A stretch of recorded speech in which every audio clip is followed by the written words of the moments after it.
Talafa o atamua le Samoa Entertainment TV mai pia ai si mai alfafonga. Wa matuel fa tuanga lo ial minister mtanga lwenga wa ongata longa manga nu ule sunga se ule yoane. Ifa na wa Samoa leo le amalanga tua o mai saina i lalo proclamis colsipial malu saina. Tautuana ma au tolu whanau i au tau a miopu lea. Awa o awanoa ele au maua le nei awanoa o tau maua.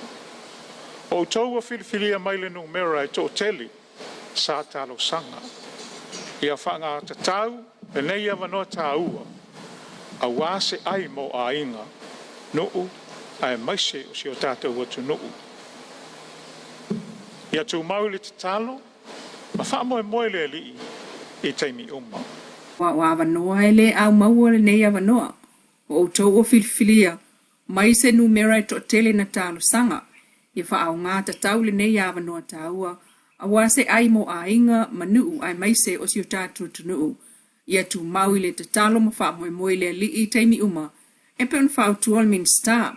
Ma ve ai foi. Ma suyol malo Samoa e wha aftaia le malo saina il sauninga wha apitoan wha laulo ai skol sipi. Sa whaiel moto le Culture Center i Malifa. Ma toe ta uai i le saunanga le minister wha aftaia e Samoa. O le a apa mai pea o le lima alofa o saina e lango tūlanga tau ia o ngā Samoa le ngata. O le se itia o le sila fia ai o le whaunga o whale a onga ma le whale tele wala tō whelo i nei. Mo le tosanga le nei sultolu tumaitia o ngā Samoa o maua abanoa i saina ia o ngā ai ma to sultasi le vaenga fau ai lua o toe wha awau. Whaafta iai fo e sui o le malo saina ana pa anga e pe o mtanga ruenga o le vai fafo o le komisi o tangata whai ngā ruenga i Samoa i le lango e ta watu tamaiti e siri o nanga wa a Samoa e a o ngā i saina. Tusa maltolu se lau tamaiti a o ngā tu i Samoa wa tūlau ele i saina moa o onga mawa lulunga talun wha vael por kalamis kolsipi lea a saina mai lea feiva se lau valulua. Wa matanto e tuli mai e tulisi i ta whaongo le te wila. E pe un sama sani mai ai le masino se tema o le itapu niele lalulangi i tapu o COVID-19 ma wa ai nei le ngā solo mai fo i wa whaila i le taulanga i matautu ai o papalangi tau nu. Ai o toi lua vai aso a matasa sa o le te wila po le aso wha apitoa mo tangata asia si mai fafo. Ma ato whai le vai aso mua se tema mo sa masani ai le umane o le lotu i le aso sa le mauto le whaka sa i songi. Ai aso ngafua se so o ai aso whao se tema. Tatala i ngā ruenga taulima. O ta longa wha fianga mo whanau. O anga matu le nu o tulisi. E au fiai male ngā se senga o tau mafo le suabai. O wha aringa ese. O le fono o le te wila. O le itu lamo wha amanu stino. Whai ngā whangongo i le afiafi. Tau wanga sipa wha le anga nuu. O ma ulu o sa wha tau pati le afiafi. Mawhanga solo atu i lava wha fianga o le vai aso. O mai te wina, e umale mai aso o whaatino le whaingo le suabai. Ma vaenga ese o whaafianga o ta uailunga e au fiai. Ma lea si singa tau sala tau vai le o ngā tonu le vai aso. Ma tau alunga i whaafianga ano ia o le te wila no onu tonu i le sa ilia o sana tau sala. Ma i le tau vanga i whai e tona i matu i le fiafi le stona i aso iwo se tema.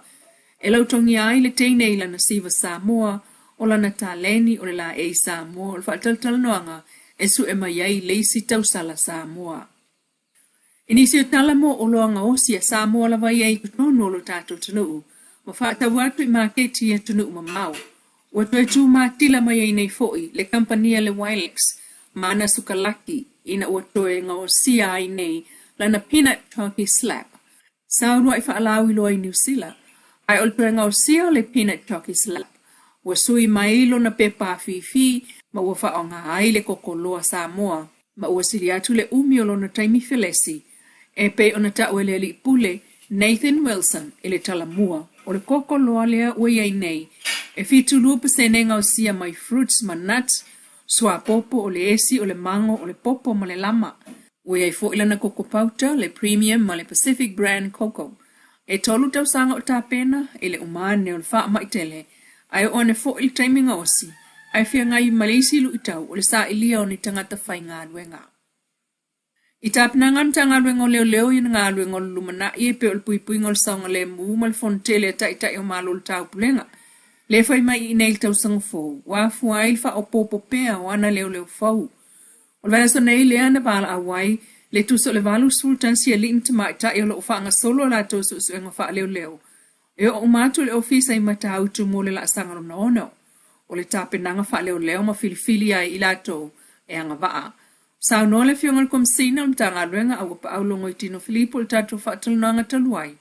O le mana ongol mtanga luenga, ia fa awa wai pe ona tūlanga ta ulea o le onanga. Ae o le tue avatu o le fa amoe moenga o tangata lau tele ia lato ngā luenga, ma ia maua le anganga o le ngā lulue whaatasi ma le tunu.